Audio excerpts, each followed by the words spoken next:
자, 요한복음에는 두 가지 아주 중요한 사건이 있는데, 나면서부터 보지 못한 이 맹인이, 그렇죠? 그분이 이 생명을, 이 빛을 본 거예요. 그 두 번째는 완전히 죽었던 나사로가 살아납니다. 그러니까 나면서 보지 못했던 것은 완전 어둠이죠. 그 어둠에 빛이 왔음을. 그리고 이미 죽었는데 그 나사로가 살았다는 것은 그가 부활의 예표라는 것을 우리가 알 수 있습니다. 죽었는데 생명이 온 거예요. 자, 이걸 통해서 예수님은 당신이 누구신지를 명확하게 보여준 거예요. 그건 주님 앞으로 나오라고 하는 것이죠. 자, 그 기점을 통해서 주님이 예루살렘에 입성합니다. 지금 여러분들이 본문은요, 예루살렘 입성에서 마지막 한 주간 동안 있었던 사건들이 계속 연결되는 거예요. 자, 그렇게 해서 예수님이 들어가자 사람들이 종려나무 가지를 흔들면서 주님을 환영했습니다. 호산나, 호산나, 왕으로 오시는 이여. 호산나란 말은 우리를 불쌍하게 해주세요, 우리를 구원해 주세요, 이 말이에요. 그런데 놀랍게 성경은 그들이 종려나무는 흔들고 소리는 쳤지만 예수님을 믿지는 않았다고 얘기하고 있어요. 자, 그 말씀이 어제 37절에 나와요. 자, 한번 볼게요. 37절 말씀 시작. 예수께서 그렇게 많은 표징을 그들 앞에 행하셨으나 그들은 예수를 믿지 아니하였다. 자, 그렇게 죽은 사람까지 살았는데, 물론 여러분이 2000년 전 가면 목사님 예수님 믿는 거 어려울 것 같아요. 물론 그럴 수 있어요. 그러나 이 말은요, 예수님을 믿지 않았다고 하는 어떤 표면적인 것보다도 그렇게 마음이 강팍했다라는 거예요. 그들의 마음이 그렇게 다쳤다는 거예요. 여러분, 이전에 유대인들은 하나님이 선자들을 다 보냈어요. 근데 다 죽였어요. 근데 그들은 결코 말씀을 아예 안 듣기로 작정한 것처럼 마음이 강팍해지고 눈이 열려도 보지 못하고 귀가 있어도 듣지 않는 그 모습이 바로 이 말씀인 거예요. 주님이 아무리 보여줘도, 그래서 믿음이 선물이라는 게 그 이유입니다. 아무나 믿는 것 같지만 아무나 믿지 못해요. 그래서 오늘 이 말씀 속에서는 예수를 믿지 않는 말씀을 어저께 말씀에 선지자 이사야를 통해서 이렇게 말씀하세요. 자, 39절이에요. 같이 읽어볼게요. 시작. 그들이 믿을 수 없었던 까닭을 이사야가 또 이렇게 말하였다. 자, 믿을 수 없는 까닭이 뭐냐? 하나님이 그렇게 사인을 주는데도 왜 이렇게 안 믿을까? 그렇게 자녀에게 엄마랑 교회 좀 가자, 아빠랑 교회 좀 가자, 예배 한번 드리는 게 그렇게 어렵니? 얘기를 하는데 뭐라고 하냐면 이렇게 말씀하셨어요. 그것은 그들이 눈이 있어도 보지 못하게 하고, 물론 이 말씀은 주님이 주권자인데 이건 역설적인 거예요. 주님이 그렇게 기회를 줘도 그 고집이 하나님보다 더 크다는 거예요. 눈이 열리게 해도 그들의 눈이 열리질 않는 거예요. 이것을 주어를 하나님으로 대체시킬 정도로 얘기를 하고 있는 거예요. 마음으로 깨달아도 돌아서지 못하게, 마음으로 깨달았는데 또 옛날처럼 간다는 거예요. 또요, 자, 나에게 고침을 받지 못하게 하는 거다. 눈이 있어도 듣지 못하게 하고 귀가 있어도 듣지 못하게 하고 깨달아도 돌아오지 못하게 하는 이 모습이 바로 그들의 상태였던 것을 보여주고 있어요. 자, 예수님은 이러한 현상에 대해서 이미 요한복음의 말씀 앞에서 얘기한 적이 있어요. 이런 묵상했는데 요한복음 3장 6절에 이렇게 표현하세요. 보세요. 육으로 난 것은 육이고 영으로 난 것은 영이다. 이 말은 육을 폄하하는 게 아니에요. 육은 아무것도 아니네, 이 말이 아니에요. 육적인 믿음을 얘기하는 거예요. 육적인 믿음에 거해 있는 것은 아무리 얘기해도 모르는 거예요. 여러분이 자녀에게 얘기해도 그가 지금은 안 들리는 게 뭐죠? 관심이 없는 거예요. 지금은 다 다른 거에 관심이 있는 거예요. 그러니까 육으로 난 것은 육이기 때문에 아무리 영적인 얘기를 해도, 아무리 좋은 걸 얘기해도 그게 안 되는 거예요. 여러분, 아무리 이거 먹으면 이거 고혈압 걸리고 이거 먹으면 암 걸려 얘기해도, 담배값에 아무리 거기 위 허파가 뚫린 거를 그림으로 보여줘도 뻑뻑 핍니다. 여러분, 어느 물건에, 어느 음식에 여러분 표지에다가 심장이 뚫리고 이빨이 다 빠지고 얼굴에 구멍이 숭숭 뚫린 거를 그림으로 보여주는데도 그거를 사서 피는 게 우린 거예요. 그 말씀이 안 들리는 거예요. 이주일 씨가 뭐라 그랬죠? 담배 피지 마세요. 그러고 죽었잖아요. 이게 안 되는 거예요. 우리 삶이란 게 이렇게 마음을 한번 닫으면은 육은 육이고 영은 영에 말씀이 안 들려요. 자, 또 한번 볼게요. 자, 그 다음 구절은요, 요한복음 6장 63절. 살리는 건 뭐냐? 생명이 있는 건 영인데 육은 오히려 무익하다고까지 이 말도 말씀드린 대로 육이 아무것도 아니라는 게 아니에요. 성경은 절대 이 원론이 아닙니다. 여러분, 육이 아무것도 아니에요. 이것은 훗날 이런 초대교회에 굉장히 강력한 이단이었던 영지주의에 빠지게 돼요. 이 말씀을 잘못 이해하면. 그래서 영지주의는 육은 아무것도 아니야. 결혼도 할 필요 없어. 애도 낳을 필요 없어. 이렇게 나눴던 거예요. 이 말씀은 그 말씀이 아니에요. 살리는 것은 영적인 믿음이라는 거예요. 우리에게 혼적인 믿음, 육적인 믿음은 한계가 있다는 거예요. 그걸 이렇게까지 강조했는데 내가 너에게 이른 말은 영이다. 이 말씀이 영이야. 성령이란 푸뉴마란 말이에요. 성령께서 그 마음에 가야지만, 하나님 마음이 와야지만이 그때 비로소 그 말씀이 들리는 거예요. 우리가 아버지의 마음이 돼야지 아들을 아는 거잖아요. 아파봐야지만이 건강할 때 축복을 아는 것처럼 이 말씀을 영으로 아는 거예요. 영이고 생명이다, 이렇게 말씀하세요. 그런데요, 여기 육과 영이란 단어 있잖아요. 영은 푸뉴마라는 성령이란 단어예요. 근데 육이라는 단어 한번 다시 한번 비춰보세요. 육이라고 하는 단어는 우리가 보통 헬라어로 사르크스 혹은 소마, 이 말이 육이에요. 그런데 예수님은 이 육이라는 단어를 뭘로 썼냐면 이 단어예요. 이게 굉장히 중요한 단어예요. 푸시케라는 단어예요. 이제 이 말은 앞으로 여러분들이 요한복음을 묵상하는데 굉장히 중요한 기점이 돼요. 이 푸시케라는 말은 뭐냐면 우리의 혼이란 말이에요. 정확히 번역하면 우리의 생각, 우리의 이해, 우리의 지식, 우리의 경험, 여기 멈춰져 있다는 거예요. 그래서 이것은 거기까지라는 거예요. 그래서 무익하다는 말까지 쓴 거예요. 너를 살리는 것은 너의 지식이나 생각, 이것도 귀하지만은 이것은 너를 살릴 수 없어. 혼적인, 그래서 여기서 나온 말이 뭐냐면 혼적인 세계, 혼적인 믿음이라는 말을 쓰고 있는 거예요. 자, 이 말씀이 이제 신약으로 와가지고 이제 영과 육이란 말에 혼이라는 단어가 들어가요. 데살로니가 전서, 자, 어디죠? 5장 23절. 시작. 또 너희의 온 영과 혼과 몸이 우리 주 예수 그리스도께서 강림하실 때에 흠없게 보존되기를 원하노라. 자, 보세요. 서신서에 가면서 바울이 뭐라고 하냐면 우리의 영과 혼과 몸이래요. 그래서 이 세 분류를 분명히 한 거예요. 자, 여기 영이란 건 푸뉴마, 우리 영, 그리고 혼이란 건 뭐냐면 바로 푸시케, 우리의 생각, 이성으로 이해하는 거. 그렇죠? 그리고 육이란 게 바로 소마예요.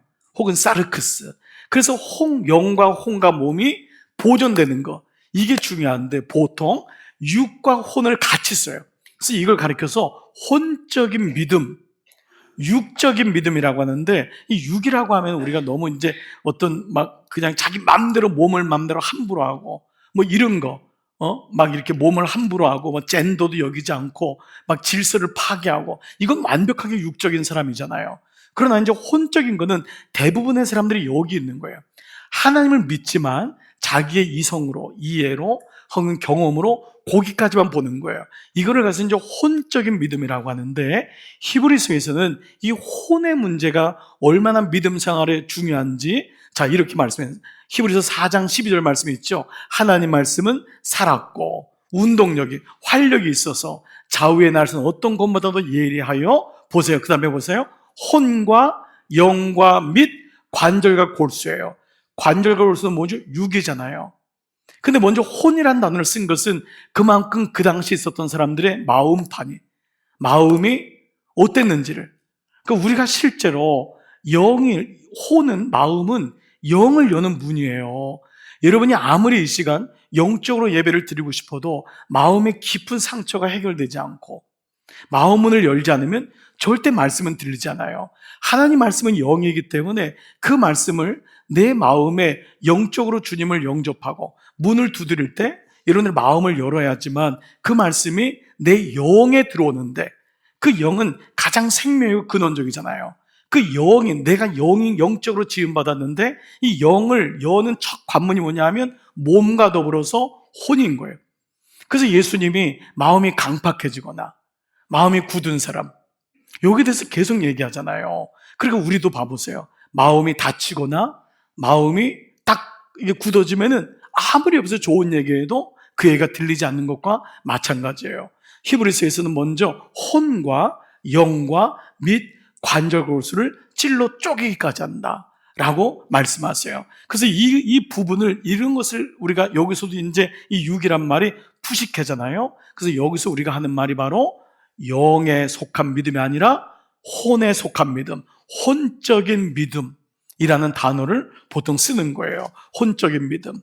자, 그림 배경을 가지고 오늘 본문 44절 한번 봐볼게요. 44절에서 이렇게 시작해요. 시작. 예수께서 큰 소리로 말씀하셨다. 자, 여러분이 큰 소리 동그라미를 쳐야 될 거예요. 큰 소리 하는 것은 꼭 하고 싶은 말이 있을 때, 못 알아들을 때. 그래서 지난 수요일 날 우리 조한민 목사님이 말씀을 할 때 놀랍게 큰 소리로 할 때는 생명과 연결된 곳에서 주님이 큰 소리를 낸다는 거예요. 그러니까 이건 너무 위급한 거예요. 생명이 있어야지만 될 때, 즉 뭐예요? 죽어가고 있을 때 그 안타까움으로 얘기하는 거예요. 여러분, 큰 소리를 지른다는 것은 볼륨의 문제만은 아닐 거예요. 우리 안에 울림이 있는 거예요. 여러분, 저는 이 말씀을 묵상하다가 이런 생각이 들었어요. 예배가 뭘까? 예배가 그냥 와서 앉아 있는 걸까? 예배는 주일 성수하는 걸까?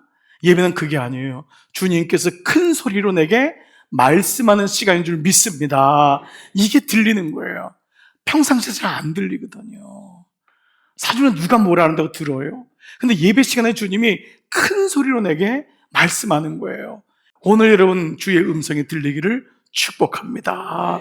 그래서 주님이 뭐라고 하시냐면은 44절 후반절이에요. 같이 펜 들고 읽어볼게요. 시작. 나를 믿는 사람은 나를 믿는 것이 아니라 나를 보내신 분을 믿는 것이요, 나를 보는 사람은 나를 보내신 분을 보는 것이다. 자, 예수님은 당신이 하나님이라는 말씀을 하셨어요. 그렇지만 그 말도 못 알아들으니까 뭐라 하냐면, 나를 믿는 건 나 보지 말라는 거예요. 나 보지 말고, 나는 너희들처럼 훌륭한 가문도 아니고 갈릴리 출신이고 나사렛에서 자랐고, 나는 선지자로부터, 나는 뭐 율법 학교도 다닌 적이 없고, 예수님의 풍채는 이 사회에서 아주 뭐 대단하지 않다 그랬잖아요. 아주 볼 게 없다 그랬어요. 그 나 보지 말고 뭐라고요? 내 뒤에 나를 보내신 그분을 믿는 거고, 나를 보는 사람은 나를 보내신 분을 믿는 것이다 라는 거예요. 즉 너희가 눈이 여기 나한테만 갖추지 말고 내 뒤에 있는 하나님을 보라는 거예요. 여러분, 이 말씀을 우리가 한번 적용해 보자는 말이에요. 우리가 삶을 어떤 사건이 일어날 때 우리는 그것만 보는 거예요. 그 뒤에 계신 하나님은 보지 못할 때가 너무도 많아요. 그러니까 주님이 안타까워서 영적인 눈을 좀 열어봐라. 너희가 성경만 달달달달 외웠지 이 안에 있는 하나님 마음은 모르고 있지 않냐. 그들은 선자를 죽이는 대로 다 죽였어요. 그렇게 자아가 센 거예요. 너희는 나만 죽이는 게 아니라 선자들도 다 죽였잖아요. 그러니까 이게 그들의 믿음 상태였던 거예요. 그들은 자아에 머물러 있는 거예요. 더 이상 얘기해도 나는 움직이지 않겠습니다. 그러니까 영의 눈을 열라는 거예요. 주님이 너의 영의 눈을 열어서 나를 보지 말고 내 뒤에 있는 하나님을 봐라. 나를 믿을 필요 없다. 나를 믿지 말고 하나님을 믿어라. 이렇게까지 말씀하세요. 영적인 눈을, 이걸 가리켜서 영적인 믿음이라고 하잖아요. 혼적인 믿음은 내가 보고 판단하고 늘 거기 멈춰 있는 거예요. 그러나 영적인 믿음은 거기서 한 걸음 더 나가는 거예요. 여러분 한번 여러분의 믿음을, 저도 마찬가지로 한번 돌아봐 보세요. 우리는 우리의 머리로 믿을 때가 너무도 많아요. 오히려 똑똑해서 예수님을 진짜 제대로 못 믿는 분이 많아요. 오히려 그 머리가 좋지 않아서 더 순수한 마음이 있을 텐데 너무 재간이 많은 거예요. 너무 주변이 큰 거예요. 주변 머리가 있다 그러잖아요. 너무너무 위기들을 이겨내가는 막 그 능력이 있는 거예요. 그러니까 다 은혜 사이로 막 다 비켜나갈 때가 너무도 많은 거예요. 영의 눈이 열리질 않으면 정말 하나님은 보이지 않습니다. 오늘 이 아침에도 여러분 성령께서 여러분의 눈을 열어주시기를 축복합니다. 자, 이런 의미로 본다면 오늘 말씀에서 혼적인 믿음과 영적인 믿음을 가르는, 혼적인 믿음에서 영적인 믿음으로 나가게 하는 가장 중요한 요인이 있다는 거예요. 그게 뭔지 한번 볼게요. 47절부터 볼게요. 47절 시작. 어떤 사람이 내 말을 듣고서 그것을 지키지 않는다 하더라도 나는 그를 심판하지 아니한다. 나는 세상을 심판하러 온 것이 아니라 구원하러 왔다. 자, 보세요. 주님이 너희가 그것을, 내 말을 듣지만 혹 지키지 않는다 해도 내가 너를 심판하지 않겠어. 왜냐면 나는 너희를 구원하기 위함이야. 주님이 너무 안타까운 거예요. 너희가 말씀이 들려야 되기 때문에 지키지 못하더라도 괜찮아. 내가 너를 구원하기 위함이야.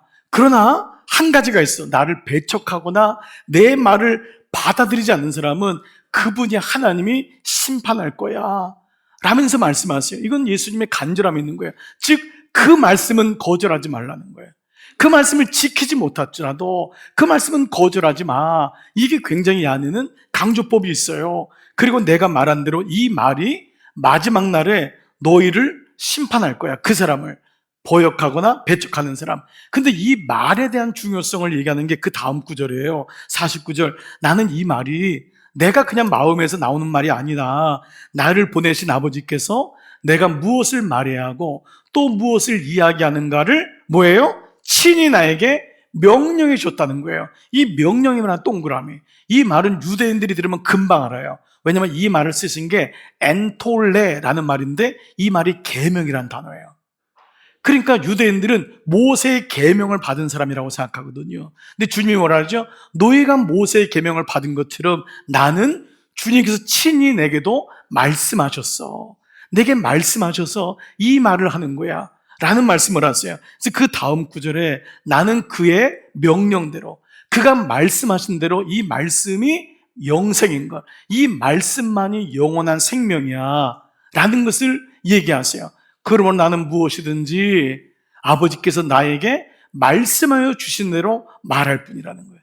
이 말씀이 이렇게 중요하다는 거. 주님이 말하는, 나는 내 말을 하는 게 아니야. 아버지께서 내게 말씀하신 대로 말할 뿐이라는 거예요. 너희가 그 말씀을 거절하거나 배척하지 말아라. 이 얘기가 계속적으로 말씀을 하고 있는 거예요. 자, 이 말씀을 통해서 우리가 한 가지 중요한 게 있어요. 여러분 매일 성경의 왼쪽에 해설을 이제 나와 있잖아요. 밑에서 5번째 줄. 하나, 둘, 셋, 넷, 5번째 줄 한번 보세요. 밑에서 그러므로. 거기부터 한번 읽어볼게요. 자, 한번 밑줄 그면서 한번 읽을게요. 시작. 그러므로 오늘 가장 중요한 질문은 이것입니다. 나는 있는가? 말씀을 단순한 교양이나 참고사항으로 여긴다면 오산입니다. 말씀에 우리의 영원한 생사가 달려, 이게 뭐냐면 영생이란 말이에요. 말씀에 우리의 영원한 생사가 달려 있습니다. 말씀을 묵상하고 말씀대로 사는데 목숨을 거래한다는 말은 전혀 지나치지 않습니다. 여러분 지나치지 않아요? 이런 표현을 쓰다니. 아니 뭐야. 말씀대로 살아야 한다는 건 목숨을 거래한다는 게 지나치지 않는다. 여러분 이게 안 되면은 절대 혼적인 세계에서 영적인 세계로 나가지 못한다는 거예요. 하나님 말씀이 없으면 절대로 혼적인 데서 영적인 세계로 나가지 못한다는 말씀을 하고 있어요. 즉 하나님 말씀은 우리가 혼적인 세계에 머물러 있던 우리에게 하나님의 어떤 분인지 비로소 알게 한다고 하는 것을 얘기해요. 제가 말씀을 마무리하면서 한 사건을 좀 말씀드릴게요. 예수님이 자연인이었던 베드로를 찾아가시는 말씀이 누가복음에 나오죠. 베드로는 어부예요. 밤새도록 그물을 내렸는데 어떤 일인지 한 마리도 잡지 못했어요. 이런 일도 어려울 거예요. 한 마리도 잡지 못해서 새벽이 돼가지고 아침에 그물을 깃고 있었어요. 자, 그때 주님이 말씀하세요. 누가복음 5장에 한번 볼게요. 4절 5절. 자, 말씀을 마치시고 뭐라고 하죠? 이르시되 깊은 데로 가서 그물을 내려 고기를 잡으라. 여러분 아시나요? 갈릴리는 아침에 깊은 데는 물고기가 없어요. 해가 뜨면은 물고기는 다 가장자리로 와요.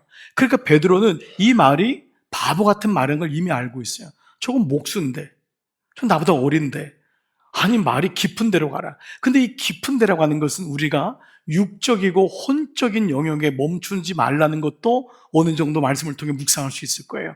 깊은 데로 가라는 거예요. 자기 생각하고 달라요. 그런데 고기를 잡으라고 했는데 시몬이 뭐라고 하냐면 이르되 선생님 우리들이 밤이 새도록 수고하였을 때 잡은 것이 없지만 뭐라고 해야죠? 그 다음에요 말씀에 의지하여 내가 그물을 내리겠다는 거예요. 이게 말도 안 되는 일이 일어난 거예요.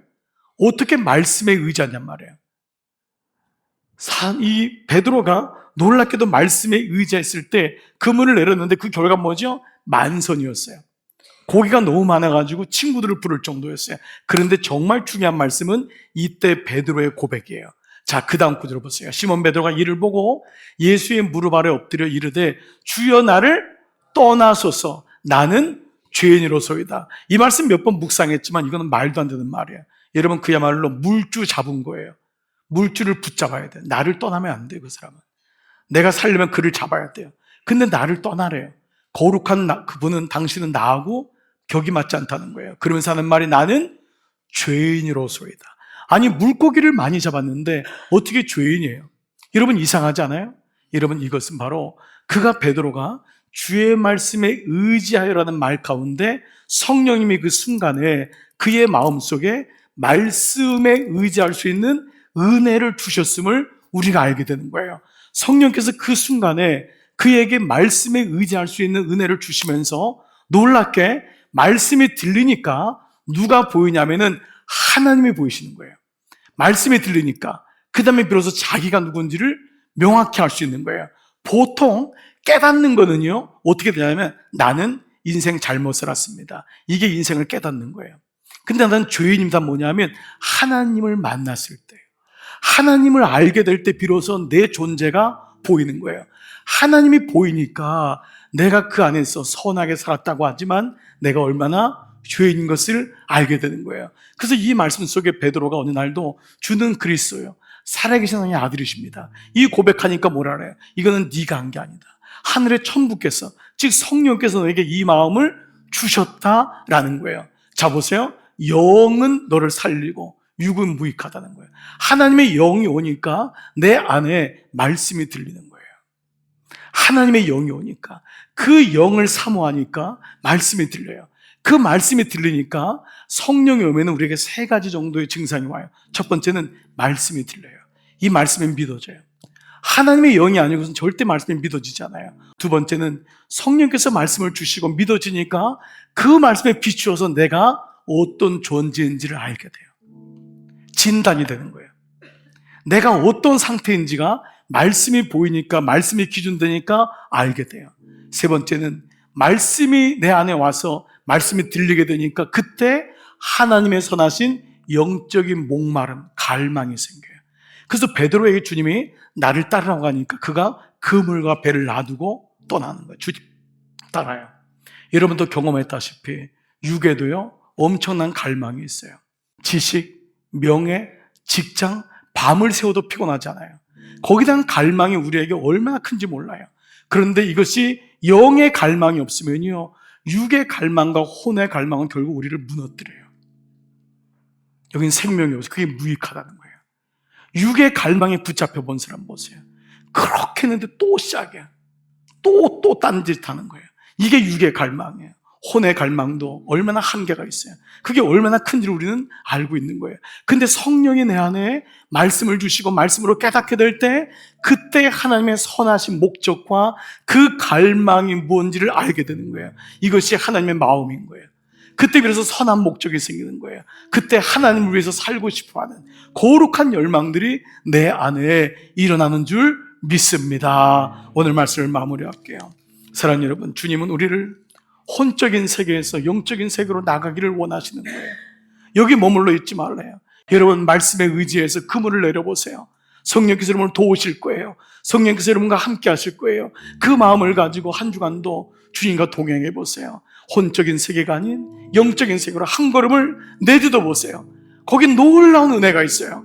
거기 정말 세상이 알 수 없는, 육과 혼이 줄 수 없는 놀라운 은혜가 그 안에 있는 줄 믿습니다. 특별히 이 아침 여러분의 영의 눈이 예배 때마다 열려지시기를 주의 이름으로 축복합니다. 그래서 주님과 함께 동행하는 놀라운 은혜로 이번 한 주간 승리하시기를 기도합니다.